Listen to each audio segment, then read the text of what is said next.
بسم الله الرحمن الرحيم. اهلا بكم حبايبي. النهارده الفيديو بتاعنا هنتكلم عن الزبده. هنقول انواع الزبده وهنعرفكم الزبده البلدي من الزبده اللي مش بلدي مع بعض كده وهنشوف. نقول بسم الله الرحمن الرحيم.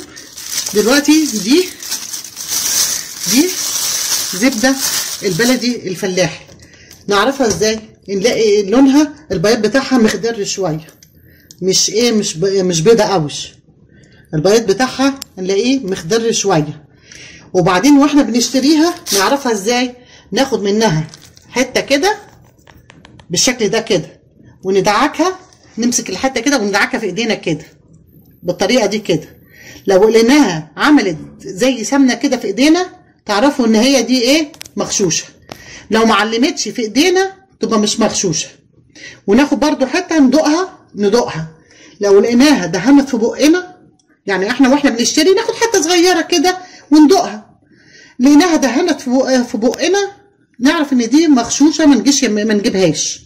ليه؟ دلوقتي اشتغلوا في ايه؟ في الزبده الاصطناعي وبقوا يبيعوها على انها زبده بلدي.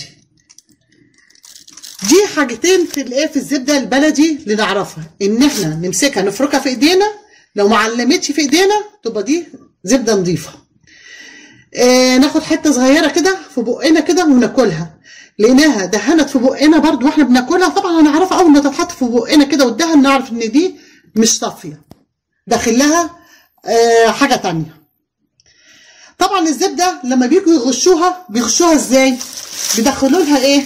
بيدخلوا لها طبعا الزبده الجاموسي بيدخلوا لها ايه؟ دقيق. تيجوا انتوا بتدوقوها كده تلاقوها حادقه، بيزودوا عشان يخلوها حادقه بيزودوا الملح عشان يوزن معاهم. عشان كده يقولوا لا ده احنا بنحط ريحه حبه ملح عشان نحفظها. لا، هم مش عشان يحفظوها، هم عشان توزن معاهم بالملح. دي برضو تاخدوا بالكم منها. وتمسكوا الزبده، يعني تمسكوا قلب الزبده كده وتكسروه كده، لقيتوه من جوه كده لون واحد تعرفوا ان دي حلوه. الزبده البقري الصفرة دي بيغشوها ازاي بقى؟ بيجيبوا البطاطس يسلقوها ويدخلوها في قلب الزبده، بس بيعملوها ايه؟ طبقتين. من جوه اللي داخل لها بطاطس وعاملينها في قلب الزبده كده مدخلينها بتبقى من طبقه من جوه، والطبقه اللي بره الزبده اللي ايه؟ العاديه البقري العاديه. تعرفوها ازاي؟ تمسكوا الزبدايه مثلا بيبقوا عاملينها زر زي كده، تروحوا ماسكينها كسرينها كده، لما تكسروها كده تشوفوا لو لقيتوا اللي جوه لون واللي بره لون تعرفوا ان دي غشينها. لازم الزبده تبقى لون واحد من جوه بالشكل ده. دي الزبده اللي ايه؟ اللي بتبقى بقري مغشوشه، لا بطاطس مهروسه. ليه؟ اللي بيدخلوا لها البطاطا عشان هي بتبقى لونها اصفر بتدخل ما بتبانش. بيدخلوا لها برضو البطاطس المهروسه علشان برضو ما بتبانش. بس احنا واحنا بندوقها بنعرفها. اما البنات اللي زي بناتي كده وحبايبي المشاهدين ما يعرفوش الحاجات دي، عشان انا كده اللي قلت الفيديو النهارده هشرح لكم واعرفكم ايه انواع الزبده. هنيجي بقى عندي هنا، انا جايبه عندي الزبده دي بلدي. دي اللي بتتباع بيبيعوا منها، في الناس بيبيعوها ب100 وفي بيبيعوها ب110، مش كله. وفي الارياف، قلب الارياف بيبيعوها ب80 جنيه. عندي الزبده دي مش بلدي. الزبده دي مش بلدي، دي زبده اصطناعي بيبيعوها الكيلو ب35 جنيه. الزبده دي انتوا لو حطيتوها جنب بعض مش هتفرقوها انتوا من بعض، هتحسوا ان دي هي دي، بس تفرق بقى دي بيضه جامد ودي مخضره. يعني في الشكل هتلاقوا دي مخضره ودي بيضه خالص. دي اللي بتتباع الكيلو ب35 جنيه. دي الزبده اللي بيقولوا عليها مزارع، بيقولوا عليها مزارع بس هي اصطناعي. دي الزبده ام 35 جنيه. اما الزبده ام 80، وفي ناس بيبيعوها ب100 وفي ناس بيبيعوها ب110، بس انا جبتها من البلد ب80 جنيه. دي البلدي الفلاحي بتاعتنا. تاخدوا بالكم من الحاجتين دولت. طبعا في اللي بيبيعها حتت مدوره كده، وفي اللي بيبيعها صوابع زي ما وريتها لكم كده، وفي اللي بيبيعها حتت بالطريقه دي. مش كله. يعني احنا كان زمان بيبيعوها كده على حساب ايه، ان الزبده ما بتتباعش بالكيلو، بتتباع بالحتت اللي شكل كده. عندنا كان في البلد بنروح نجيبها بالايه، بالحته. بعد ما بداوا يبيعوها بالكيلو بقى يعملوها صوابع زي كده، بيقولوا عليها زر، بقت بالكيلو. بعد كده دلوقتي بقى يعملوها قطع كبيره كده بالشكل ده، بس تبين الزبده الحقيقيه. بتيجوا تفتحوها تلاقوها حته واحده، لون واحد، الابيض بتاعها لون واحد بالشكل ده. اما لو بصيتوا لقيتوا في حاجه متغيره مصفره من جوه كده ومن بره مبيضه، تعرفوا ان دي مغشوشه. دي الزبده الفلاحي بتاعتنا. اما الزبده المزارع دي ب 35 جنيه بتتباع، مزارع بتتباع. بس هي زبده الصناعي اللي انا كنت قلت لكم عليها في الفيديو، عايزه اعملها لكم، بس قالوا لي بلاش تعمليها عشان ايه الناس ايه ما تقلدنيش وتبيعها على انها بلدي. دي ما عشان كده ما رضيتش اعملها. دي الزبده الاصطناعي زي ما انتم شايفينها كده، تعرفوها. في ناس بقى ما عندهاش ضمير بتجيب الزبده الاصطناعي دي وبيروحوا مدخلين كيلو، ياخدوا كيلو من دي من البلدي على 3 كيلو من الاصطناعي ويضربوها ببعض ويبيعوها على انها بلدي ب 110 وب 100.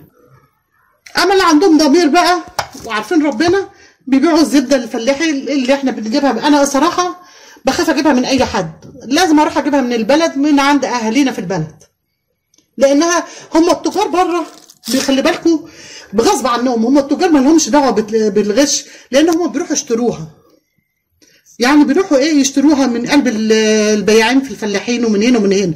الغش الاصلي بيبقى من قلب البلد، بيروحوا بيجيبوها بيوزنوا وبييجوا ويبيعوها، يعني ما لهمش ذنب.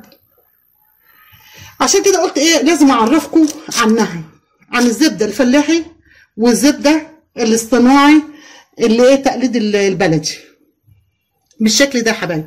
النهارده عايزه بقى ايه اوريكم التسييح بقى ايه، تسييح الزبده. وطبعا واحنا بنسيح الزبده خلي بالكم الزبده الفلاحي واحنا بنسيحها بتفور، تلاقوها ايه بتفور. الزبده الاصطناعي تلاقوها بتغلي ما بتفورش. هي صح بتعمل مرطه وبتعمل كله، لان بيبقى داخل لها دقيق وداخل لها البطاطس وداخل لها الحاجات دي، تلاقوها بتغلي غليان. اما الزبده الاصلي تلاقوها بتفور زي اللبن كده بيفور، لولا يعني لازم نهدي النار عليها. يعني اول ما نحطها في الحله على البوتاجاز بنخليها تسيح، اول ما تسيح نروح مهدين النار، لان لو ما هديناش النار هتفور وتدلق ايه على البوتاجاز. دي الزبده الاصلي. تعالوا مع بعض نشوف هنسيحها ازاي. شايفين كده يا حبايبي، هروح احطها في الحله عشان نسيحها بالشكل ده. هنحط ايه الزبده كلها بالشكل ده. طبعا في ايه اللي ما بيحب ايه يخلي زبده عنده في الثلاجه، مش لازم يعني نسيحها كلها، لازم نخلي حته زبده شويه زبده في الثلاجه علشان ايه الفول في رمضان. لان ايه لما نحط حته الزبده غير ما نحط معلقه السمنه البلدي. نعملها بقى ايه، هوريكم هنعملها ايه ونشيلها في الاكياس.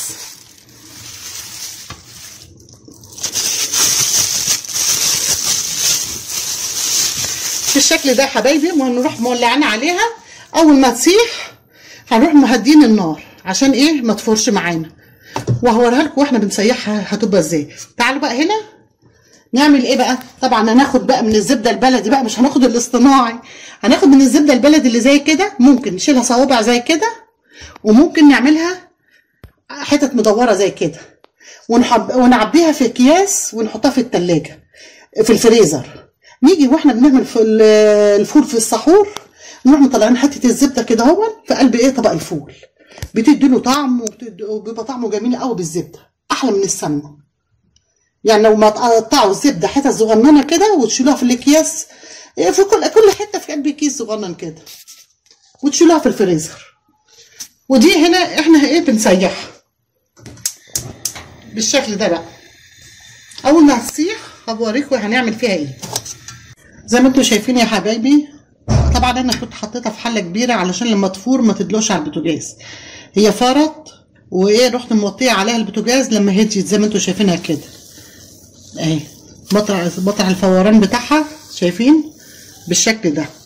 بعد كده هديت النار لما هديت شويه بعد كده هروح ايه معليه النار شويه ايه وسط، يعني ولا هي عاليه ولا هي واطيه، عشان ايه تستوي بالشكل ده، وهي تستوي بقى ايه براحتها. هنعمل ايه دلوقتي؟ هنروح حاطين لها شويه ايه ملح.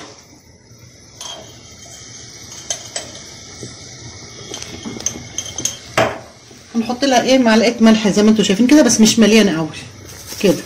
ليه بقى حطينا لها معلقه الملح دي؟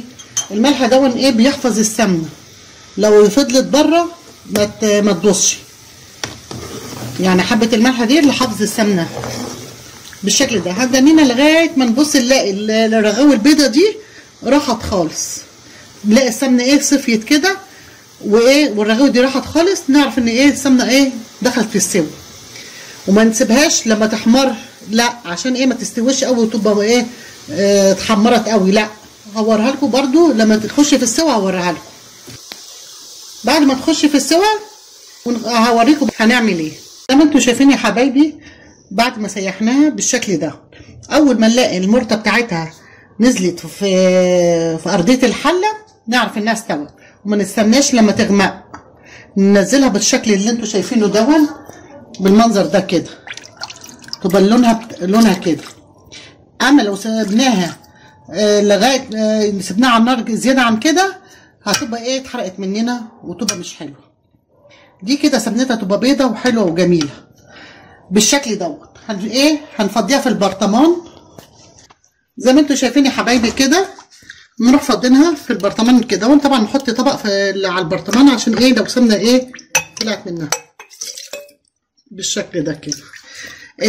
البرطمان الازاز يكون متنشف كويس، ما يبقاش فيه ميه. وطبعا ايه هنسيبه مكشوف لغايه ايه ما تبرد، وهي اول ما هتبرد تلاقوها ايه جمدت.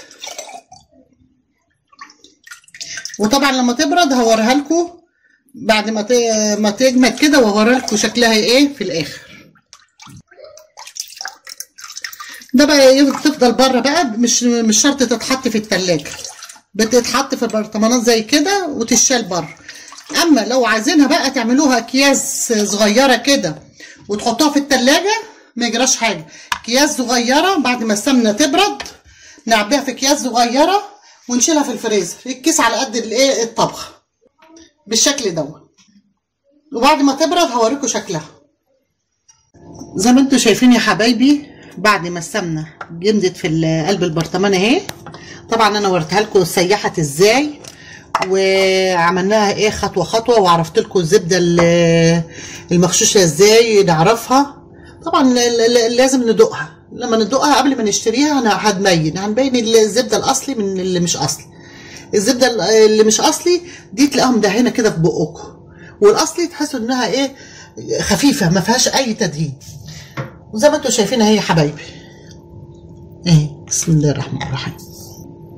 دي طبعا بنستعملها بقى في رمضان، بنستعملها طول السنه، احنا بنخزنها تفضل بره التلاجة طول السنه، مش بيجرى لها اي حاجه، يعني ما نحطهاش في التلاجة، دي بتفضل بره طول السنه ما بيجرالهاش اي حاجه، لان احنا حاطين فيها شويه الملح، معلقه الملح اللي احنا حاطينها. طبعا معلقه الملح دي على 5 كيلو، عشان لو كترنا اكتر من كده تبقى مش دي بتحفظها بقى لو فضلت بره التلاجة بالشكل ده. وطبعا لما بتكون مش مغشوشه طلعت مرته شويه صغيره زي ما انتم شايفين كده. ليه؟ دي زبده اصلي ما بتطلعش مرته كتير زي ما انتم شايفينها كده حبايبي. دي المرته بتاعت ال5 كيلو. طبعا البرطمانين دول مش ال5 كيلو، لا، انا حاطه في برطمانين تانيين كبار، ده حاجه منهم يعني قلت اوريها لكم زي ما انتم شايفين كده. ولو عجبكم الفيديو اشتركوا في مطبخ ماما بطه، واستنوني في فيديو جديد، والسلام عليكم ورحمه الله وبركاته.